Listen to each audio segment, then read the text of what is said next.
vai conversar com o Paulo Sudoski, que é uma das lideranças de Joinville, que atua muito fortemente na área da pessoa portadora de deficiência, né? E eu já estava querendo conversar com o Paulo há algum tempo, até porque pelo o ativismo que ele, ao longo desses muitos anos que a gente se conhece, eu tenho admirado muito o Paulo pela sua luta e pela sua garra, né, e pela sua própria vida. E hoje eu queria fazer algumas perguntas para ti, Paulo, até porque esse tema, para mim, ultimamente, tem sido muito forte, sabe? Eu voltei a atuar na atenção primária e algumas coisas me estão chamando a atenção e eu gostaria de ouvir de você que tem uma atividade, um exercício nessa área ao longo de muitos anos, até para que a gente consiga tentar melhorar essas políticas públicas direcionadas ao paciente portador de alguma deficiência, certo? Uhum. E de cara, Paulo, eu queria fazer uma pergunta para ti que já está me incomodando há mais ou menos 1000 dias. Vou fazer, certo? Está ouvindo Certo? direitinho? Estou ouvindo Então, Paulo, perfeitamente. eu vou, na posse do atual presidente da República, Jair Bolsonaro, ao ver uma intérprete de Libras ao lado do presidente, decodificando o seu discurso, assim como a fala da primeira-dama Michele Bolsonaro em defesa dos pacientes com deficiência, naquela oportunidade, logo imaginei que esse tema seria muito forte durante o mandato do atual presidente da República. E aí vem a pergunta: o que, na sua opinião, mudou concretamente ao longo desses mais de 1000 dias do atual governo no tocante às políticas públicas para os pacientes deficientes? Mudou realmente para melhor alguma coisa?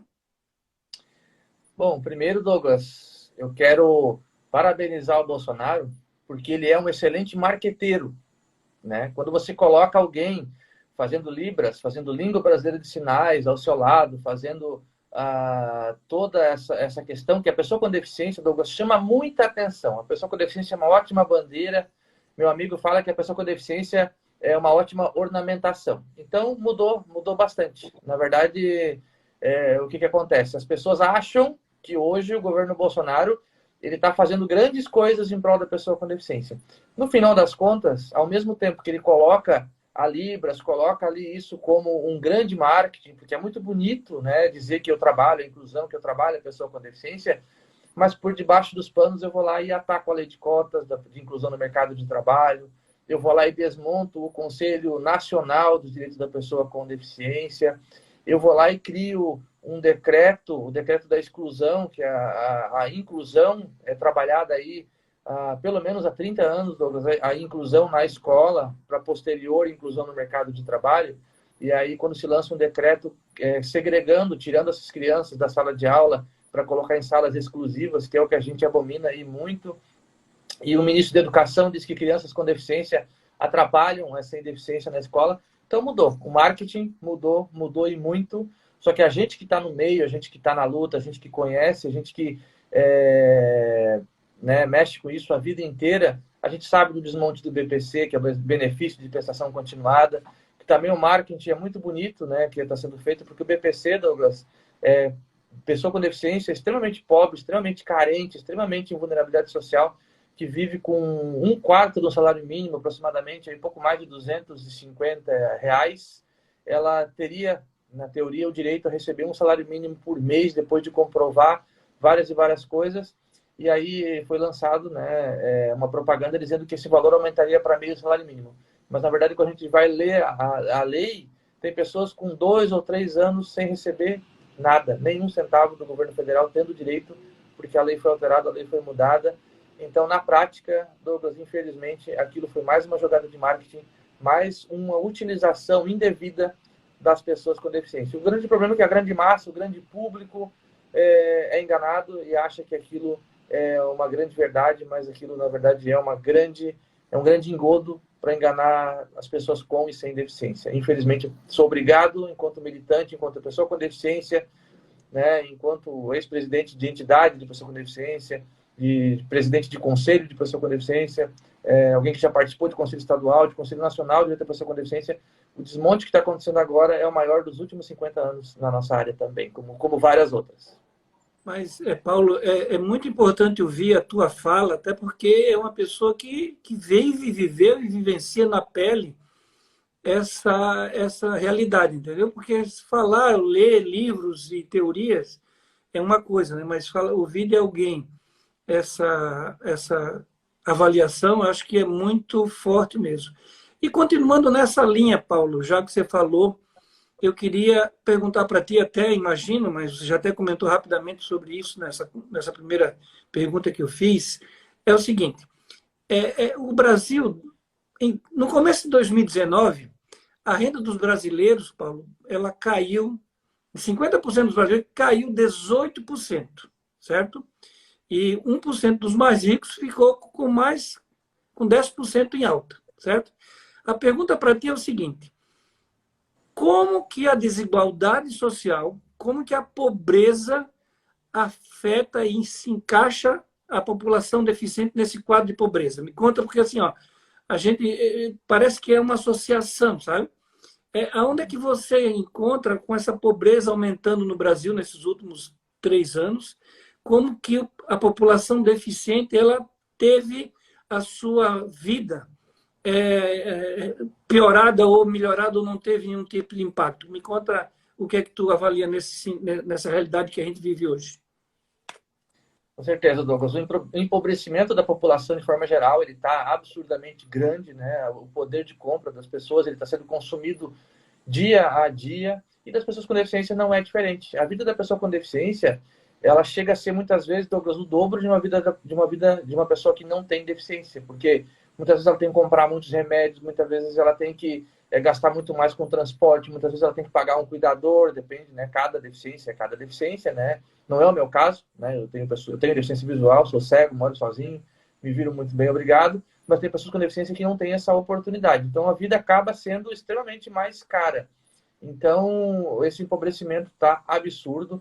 Apenas 1% das pessoas com deficiência do Brasil, 1% estão empregadas, graças à lei de cotas. Mais de 90% dessas pessoas estão trabalhando hoje, ou porque passaram no concurso público com cota garantida, ali que todo concurso público tem que ter no mínimo 25% dessas cotas garantidas, ou porque trabalham em uma empresa que tem mais de 100 funcionários, que é obrigada ali a ter de 2 a 5% de funcionários com deficiência. Então, quando eu corto aí um BPC de alguém, um benefício de prestação continuada, como eu falei que é um salário mínimo, de alguém que está vivendo aí extrema pobreza, eu tiro toda a renda dessa pessoa. Então, se a pessoa não consegue emprego, porque a lei de cotas está sendo cada dia mais desmontada, a auditoria fiscal do trabalho, os servidores lá não estão sendo substituídos. Existem mais de 1.000 postos de trabalho para auditores fiscais no Brasil que estão vagos, que estão vacantes, que não foram substituídos. Quem fiscaliza a nossa política pública de inclusão, principalmente do mercado de trabalho, são esses profissionais que estão cada dia mais explorados, cada dia mais sendo muito trabalho, muita questão, aumentando o seu trabalho, simplesmente tem que fiscalizar a pessoa com deficiência, o trabalho escravo, o trabalho infantil e tudo mais, e aí não tá conseguindo. Então, esse empobrecimento, além de estar sendo grande para todo mundo, além dos gastos serem maiores, as pessoas com deficiência não estão conseguindo emprego, não estão conseguindo nem a renda do BPC, que ainda era basicamente a salvação de muita gente. Paulo, já que tu falou de acessibilidade, eu vou te contar uma experiência que eu vivi essa semana passada, que assim, mais uma vez me choca pela realidade, sabe? Eu estava na unidade básica na qual eu trabalho, lá no Leonardo Schlickman, e eu encontrei no corredor, lá na recepção da unidade, um casal de cegos, né?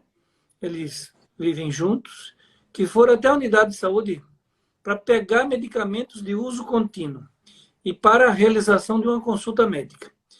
Pois eu parei ali, na hora que eu cruzei por eles e parei e fiquei pensando, depois eu conversei com eles, chamei eles para conversar, e fiquei pensando em possibilidades para tentar encontrar uma alternativa, né? Inclusive, acho que tu deve conhecer, um é o Marcelo, né, que também trabalhou, não sei se trabalha ainda, mas participa da GDEV, né? Sim. E a ele, para que a gente tente encontrar alguma saída para facilitar. Inclusive, a pessoa que estava com ele, ela me falou que tem dificuldades porque mora longe do posto, tem que vir de Uber até a unidade, certo?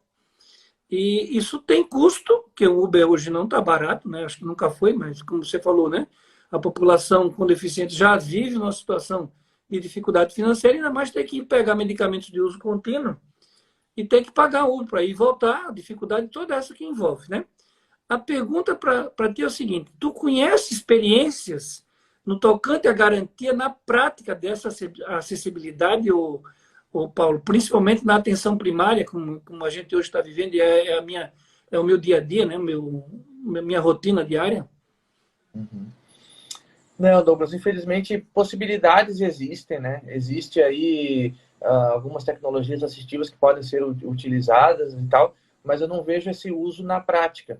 Por exemplo, quando eu vou no médico com alguém, Douglas, quando eu estou, sei lá, vou num PA por algum outro motivo, eu infelizmente eu acabo tendo que ir sozinho, porque o que acontece? O servidor, a pessoa que está ali, que não vou culpá-la, não vou culpar a pessoa que está ali, ele não tem o mínimo treinamento para lidar com a pessoa com deficiência. Então, ele pergunta para a pessoa que está ao meu lado que tipo de coisa que eu estou sentindo, que dor que eu estou tendo, e ele me ignora, né? Isso acontece muito em vários lugares, inclusive aí na saúde também. Então, essa acessibilidade atitudinal, né, que seria aí a mais barata, né, que seria a mais fácil de se implantar, a mais fácil de se conseguir, ela também é impossível de acontecer.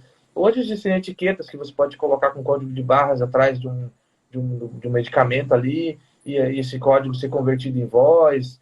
Existem essas tecnologias, existem frascos de medicamentos, né, com formatos diferentes, para a pessoa cega que mora sozinha identificar isso também, mas nada disso chega no serviço público, nada disso chega, só que não é nem na saúde pública só, na saúde particular também, na iniciativa privada também, isso acaba não chegando, porque desculpa que gera custo, desculpa que o público não é lá tão grande assim, só que falando de saúde, cada um é um, né, Douglas? Eu sou único, você Com é único, certeza. então não deveríamos ser uma massa de atendimento, não deveriam ser tratados como números apenas, deveríamos ser tratados como um cidadão, uma cidadã.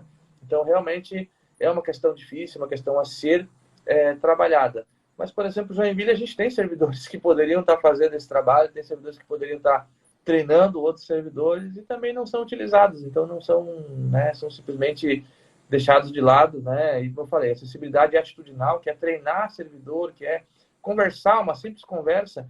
Eu vou todo mês nas empresas de ônibus aqui da cidade, Douglas, dar treinamento para os motoristas, sem custo nenhum, né? Porque é uma empresa privada, mas é uma empresa de uso público, né? Então, eu vou lá, a gente faz treinamento com eles. Hoje eu estava na Univille também fazendo treinamento com o pessoal lá, e sem custo, mas o próprio município, o poder público, não chama a gente para isso, não quer a nossa colaboração, é isso que parece. Mas aí, Paulo, aí vem um dos princípios do Sistema Único de Saúde, né, que eu não sei se o pessoal tem esquecido. Existem duas coisas diferentes que são com palavras parecidas. Uma se chama igualdade e a outra se chama equidade, certo? São coisas diferentes. Tratar as pessoas de forma igual é uma coisa e tratar as pessoas de forma equânime é outra coisa. O que é equidade? Equidade é dar mais para quem precisa, entendeu? Eu não posso tratar todos que chegam na unidade básica de forma igual. Cada um tem uma necessidade diferente. E tem necessidades maiores ou menores, tá? Então, a equidade não pode ser esquecida, levando-se em consideração que a igualdade ela já está superada na prática, entendeu? Não adianta dizer que o SUS é para todos. Eu sei que é, mas só que tem todos que chegam na unidade têm necessidades diferentes, não só de saúde, como de acesso, entendeu? Então, eu acho por isso que eu tenho a impressão que está passando meio despercebido ainda as questões de acessibilidade e de equidade para os usuários do SUS. Pelo menos assim, olha que eu estou falando de Joinville, que eu considero top em relação à qualidade do serviço de saúde que a gente tem no Brasil, entendeu? Sim. Joinville se Uhum. destaca. Mas Com certeza. eu ainda tenho visto isso e tem. Hoje eu atendi uma senhora de 72 anos, cadeirante, ela já é cadeirante há muito, ela tem sequela de poliomielite, imagina. Desde Uhum. criança ela tem sequela de poliomielite e ela anda numa cadeira de roda. O trabalho que ela disse que teve para ir até o posto, a unidade básica, para, primeiro, ser acolhida, olha, imagina, acolhida pelo agente enfermeiro, para ser agendado para a semana que vem uma consulta médica. Então ela vai ter que fazer 2 viagens no posto de saúde para conseguir uma consulta médica, entendeu? Então, meu Deus, é diferente tratar essa senhora, dizer, não, a senhora não precisa vir aqui, eu acho que a gente pode, eu até conversei com o médico, para a gente tentar fazer uma consulta virtual com ela, entendeu? Para ela não Uhum. precisar sair de casa para consultar no posto. Entendeu? Eu digo, não, fica tranquila que eu vou conversar com o médico para a gente tentar, de uma certa forma, no primeiro momento, consultar a senhora por telefone. Na medida que o médico necessitar de mais coisas, ele pode pedir o exame por telefone, ele pode fazer algumas coisas, a gente dá um jeito. Então, essa é uma situação que eu tenho visto hoje, que assim, ó, cada vez mais que a gente se depara com essas pessoas nos corredores da unidade, eu fico achando que nós estamos engolindo mosca, sabe, Paulo? Em relação a Sim. esses pacientes que precisam, alguns muito mais do que outros. Então, eu acho que isso é uma questão que a gente precisa dar uma atenção melhor. Tá? Mas a gente vai discutir algumas coisas com o pessoal da unidade, com a coordenação, para a gente ver se acha alguma alternativa. Não sabe, não conheço Mas tu vê, né, as Douglas, é uma alternativas. situação pontual de vocês ali, né? E as outras tantas unidades do município, né? Então, Mas se sim, não isso tem que vir de cima, isso tem que vir uma questão de com gestão. Como certeza. tu falou, a E saúde se de Joinville não é repete, ruim. com certeza. A saúde de Joinville ela é boa, né? A gente, né, tem saúde de qualidade na cidade, ainda bem, né? Foi dada uma atenção boa, mas assim, nesse caso específico, por exemplo, por que isso não vira uma política de Estado aqui na cidade? Né? Por que isso não vem de cima? Olha, eu quero que as unidades básicas, os pontos de atendimento sejam todos inclusivos, todos acessíveis. O padrão de atendimento para pessoa com deficiência é esse, não tem, né? Então, Uhum. precisa se Mas, Paulo, respeitar, já, inclusive, a LBI. já que tu falou de Joinville, a gente está falando de Joinville, me diz uma coisa.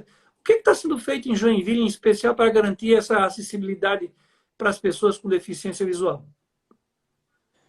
De Já para a gente modo não geral, ficar Douglas, delirando no Brasil. Estou falando de Joinville, claro. que é o que eu vivo. Tu diz de modo geral ou mais voltado à De saúde, por modo exemplo? geral, é. De modo geral. Não, a gente tem em Joinville, a gente vem discutindo bastante. A pessoa com deficiência visual, especificamente, a nossa dificuldade, claro que ela é também física, claro que ela é arquitetônica, ok, Sim. mas a nossa dificuldade maior, Douglas, ainda é a questão do conhecimento, ainda é a questão, é uma acessibilidade meio invisível, sabe? Se eu vejo um cadeirante ali sofrendo na rua, um idoso, alguém andando com uma muleta e tal, eu vou dar um jeito de ver aquilo e de transformar aquilo acessível, seguindo as normas e tal, ok. Agora, uma acessibilidade para um cego, o pessoal acha que é só botar um piso tátil, ele bota o piso tátil ali de qualquer forma. O pessoal acha que é botar só um braille nas portas ali dos lugares, ou colocar mapas táteis que são caríssimos, caríssimos. E é engraçado que não é discutido com a organização de pessoas com deficiência visual da cidade, nem lá com o conselho, se isso é útil instalar ou não, né? Sai se Uhum. instalando, está feita a acessibilidade para a pessoa com deficiência visual. Só que ninguém pergunta para a pessoa com deficiência visual. Por exemplo, vou dar um exemplo clássico sei lá, se quer ir no mercado. Não adianta pegar e sair colocando etiquetas em braille em todas as prateleiras. Primeiro que boa parte dos cegos hoje não lê braille. Boa parte dos cegos acaba usando mais a tecnologia, que está mais na mão, está mais rápida, e principalmente quem perde a visão depois de adulto. Quem é criança e fica cego, vai para o braille, ok. Mas quem não é, quem perdeu a visão depois, acaba indo para a tecnologia e pronto. Então, essa acessibilidade, ela é mais atitudinal, ela é mais de forma de conhecimento mesmo, né? Tem que ser feito de forma treinada, de forma falada, demonstrada. Se eu for numa UBS, por exemplo, a pessoa não sabe atender, Douglas. Eu tenho que ensinar a pessoa na hora, né? Mas eu também não vou criticar ela, como eu falei, né? Isso não é Sim. culpa do servidor que está trabalhando. Acho que é uma política aí que tem que melhorar como um todo. A gente vem trabalhando, né? A GDEV vem trabalhando isso há 40 anos. Existe uma entidade de pessoas com deficiência visual aqui na cidade, Douglas, 40 anos. Né? Quero até mandar um abraço para o meu amigo lá, o Agnaldo, que é o nosso presidente agora, está fazendo um trabalho, né, de ponta lá, voluntário, gratuitamente, porque ninguém ganha nada lá. E aí tu recebe de um órgão público municipal um questionamento. Como que as pessoas com deficiência visual da GDEV podem ser conselheiras fiscais, sendo que elas não enxergam? Né? A GDEV está lá há 40 anos, dirigida por cego, dirigida por pessoa né, com baixa visão, conselho fiscal, a diretoria, 40 anos, uma das entidades mais respeitadas da cidade. Alguns dos nossos fundadores nem aqui não estão mais, deixaram o seu legado por lá. Então, você vê como o capacitismo, que é um termo que a gente usa muito grande, muito forte entre nós, Douglas, ele ainda impera bastante. Eu enxergo, o Douglas é cego, né? Fazendo aqui uma analogia, tá? Só um exemplo. E aí eu olho para o Douglas, meu Deus, o Douglas é cego, eu enxergo. Ah, não, se eu não enxergasse, eu não faria nada. Então eu acho que o Douglas não faz nada também, entendeu? Então eu não posso medir a outra pessoa pela minha régua, digamos assim. Sim. Sei lá, eu tenho que perguntar pro Douglas, o que tu faz, Douglas? As pessoas se impressionam, Douglas, na rua, quando eu uso o celular, simplesmente. Ah, eu tenho que te mandar um texto aqui, mas eu vou mandar para alguém ler para ti. Não tem quem vai ler para mim. Quem vai ler meu texto sou eu, através do meu leitor de telas. Então, a nossa sensibilidade é mais difícil de implantar, Douglas. Como eu te falei, muitas vezes, ela é invisível, ela não é palpável. Entendeu? Um leitor de tela. Tu sabia que um leitor de tela, para um servidor trabalhar num órgão qualquer, ele é gratuito, ele não custa nada, Douglas. Ele é grátis. E quando chega um cego para trabalhar em algum lugar, não, aqui tu não pode trabalhar porque tu não faz nada, tu é cego, não tem o que tu fazer aqui. Né? Ou vai custar muito para adaptar. Aí quando eu chego com o meu pendrive, plugo no computador, o computador começa a falar, tá, e daí? Né? E agora? O que a gente faz? E as pessoas, meu Deus, que impressionante. Não é impressionante. É um ser humano comum como qualquer outro. Tá bom? Não sei se eu me alonguei muito. Não, tá certo. Paulo, me diz uma coisa, qual é a população estimada de pessoas com qualquer deficiência aqui em Joinville? Qual é o percentual que tem na população estimado, de uma forma geral? O último censo de 2010, Douglas, coloca no Brasil todo, Joinville segue essa média, está ali no site oficial do IBGE, de 23,9% das pessoas que se declararam com deficiência. Mas não é... Um quarto da população? Exatamente, que se declararam, né? Mas o que acontece? O IBGE ele fez de 10 em 10 casas o questionamento completo. Então ele passou pela minha casa em 2010, tinha 2 pessoas com deficiência visual morando lá naquela época, e nós fomos catalogados ali como não deficientes, como pessoas sem deficiência, né? E aí tá, então a nossa casa pulou. Aí foi para outra casa, fez o questionamento, perguntou completo, aqui não tem pessoa com deficiência. Então a gente foi ignorado. Ao mesmo tempo, chegou na casa lá do seu João, por exemplo, tem alguma pessoa com deficiência para cá? Tem, eu uso óculos, a minha mulher usa óculos, meu filho usa óculos. Então foi colocado como 100% daquela casa pessoas com deficiência. Só que não são pessoas com deficiência, são pessoas que usam óculos. E aí, fora outras questões também que não são catalogadas aí, né, legalmente como pessoas com deficiência, mas se autodeclararam. Então agora a gente espera, era para ter sido 2020, né, o último censo, infelizmente não aconteceu por causa da pandemia. A gente espera que ano que vem aconteça. E a gente espera que ele seja melhor feito para a gente ter realmente um número real, tá? Assim, a gente sabe que não chega a ser um quarto, mas é o que está declarado no IBGE, mas ao mesmo tempo também não é uma porcentagem tão pequena assim como algumas empresas, por exemplo, que querem escapar da legislação de inclusão no mercado de trabalho, dizem que não encontram pessoas com deficiência para trabalhar. Então a gente sabe que tem um meio termo nessa questão que a gente espera ser sanada pelo próximo censo. Eu só queria te corrigir ou ajustar uma fala que tu disse. O censo não saiu ano passado por causa da pandemia. Esse ano não saiu e quase não sai o ano que vem, porque o governo federal passou a faca no orçamento do censo, entendeu? Verdade. Então, assim, parece que o censo não é um instrumento de planejamento a ser usado, e que esse dinheiro ia ser gasto em outra coisa. Mas quase que o censo não sai. Se não fosse por uma decisão do STF, esse censo nem para 2022, tá? Então, só para tu ter uma ideia de como a gente sabe, né, isso, né? Só para quem está nos ouvindo ter uma ideia de que instrumento de planejamento é coisa do passado para o governo federal. Planejar para quê, né? Política pública para quê? Eu tenho meus gurus que nos avisam o que é que tem que fazer e já a vida segue. Paulo, eu queria primeiro, assim, por último, né, te agradecer imensamente. Eu podia até conversar muito tempo, mas as entrevistas, quando ficam muito longas, a gente fica com dificuldade até de gravar, porque o meu celular não tem a capacidade suficiente. É muita dificuldade tecnológica que a minha filha enfrenta em função da gravação, sabe? Então, eu queria te agradecer imensamente, Paulo. Hoje, essa semana, eu te vi em qualquer lugar que eu passava. Hoje, eu passei na calçada do posto de saúde que eu trabalho, eu vi o piso tátil destruído. Eu digo, meu Deus do céu, né? Aí lembrei do Paulo, né? Eu digo, sabe, porque a gente sabe que a gente precisa, sabe, de ter algumas situações pontuais que nos tocam no dia a dia para que a gente amadureça algumas coisas, sabe, Paulo? Porque, como você falou, essa questão de ser uma situação invisível, tá? Ela é muito forte.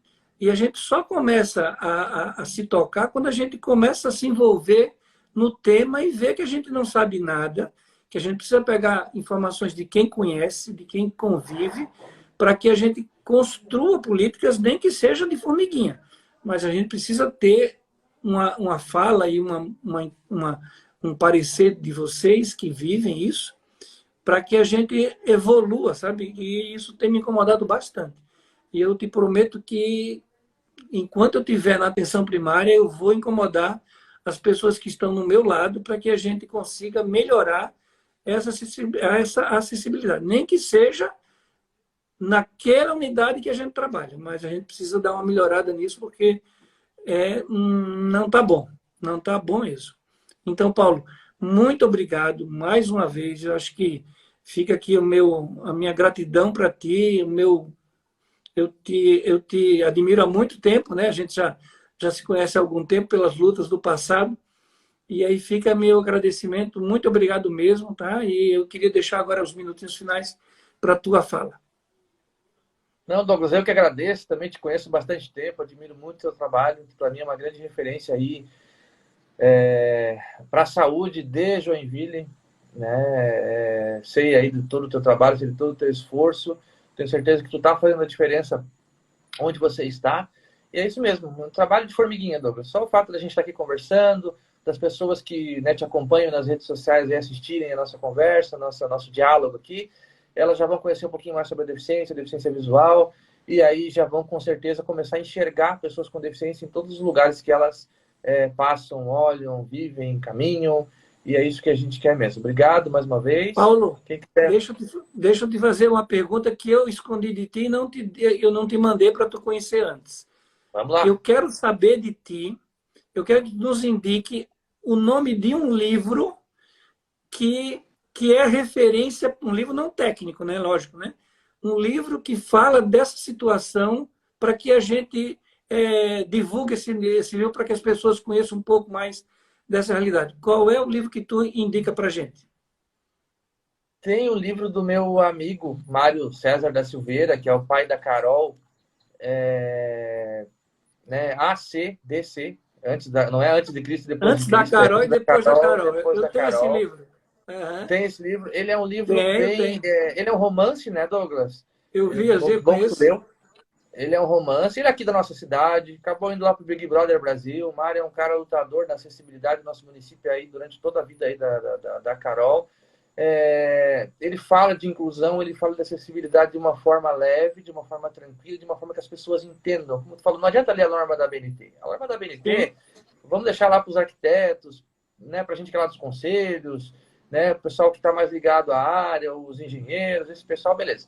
Agora, para a população em geral, eu recomendo ler esse livro. É um livro, ele vendia por R$30 esse livro. Isso, aham. Então, pode procurar. Paulo, repete o nome do livro e o autor. ACDC, antes da Carol, depois da Carol, Mário César da Silveira, autor joinvilense, meu amigo. Já brigamos bastante, eu e ele, Douglas, só que pela causa a gente se abraça e vai até o fim. É verdade. Amigo tem dessas coisas, a discussão é importantíssima, ele sabe disso, sabe. Ele sabe que eu gosto dele e ele gosta de mim também. Então. Não, o Mário, eu conheço o Mário. O Mário já participou de algumas reuniões do conselho, da Comissão de Assuntos Internos da gente, tá, do Conselho, e a gente também brigava, mas eu tinha certeza que a briga dele, e ele conta essa história no livro, é uma história muito interessante, né? A história de antes dele ter aquela filha e depois que ele teve a filha, né? Que é a Carol. Muito interessante mesmo, vale a pena. Parabéns pela indicação. Eu acho que esse livro vale a pena ler, todo mundo ler. Tem ótimos livros espalhados pelo mundo, mas tem algum aqui que fala da nossa cidade, de pessoas que a gente inclusive conhece, por que não, né? Eu li umas 3 vezes, recomendo mesmo.